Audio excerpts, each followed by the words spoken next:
বসলেন, আসার পরে বললেন, ইয়া রাসূলুল্লাহ, ইয়া হাবিবাল্লাহ, নবী গো,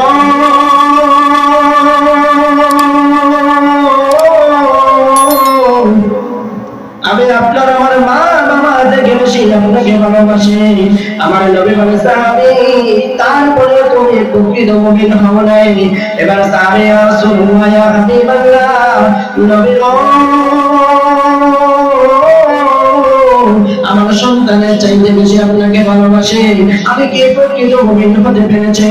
আমার নবী বলে, সাহাবী, তারপরে তুমি প্রকৃত মুমিন হতে পারো নাই।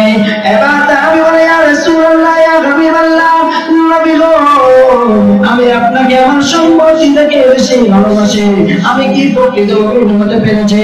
আমার নবী বলে, সাহাবী, তারপরে তুমি প্রকৃত মুমিন হতে পারো নাই। ওমর রাদিয়াল্লাহু তাআলা বলে, ইয়া রাসূলুল্লাহ, ইয়া হাবিবাল্লাহ, নবী গো,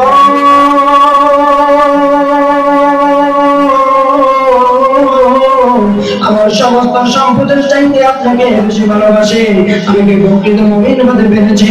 আমার নবী বলে, সাহাবী, তারপরে তুমি প্রকৃত মুমিন হতে পারো নাই।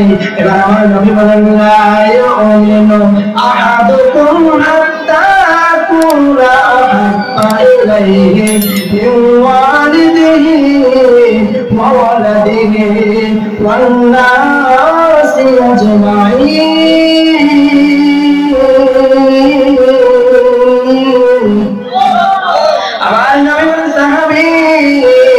তোমার সম্পদ, তোমার পিতা মাতা, তোমার আত্মীয় স্বজন, তোমার সম্পত্তি, তোমার মা বাবা, তোমার সন্তান, সমস্ত কিছু চাইতে যদি আমি নবীকে বেশি ভালোবাসতে না পারো, ততক্ষণ পর্যন্ত তুমি প্রকৃত মুমিন হতে পারবে না।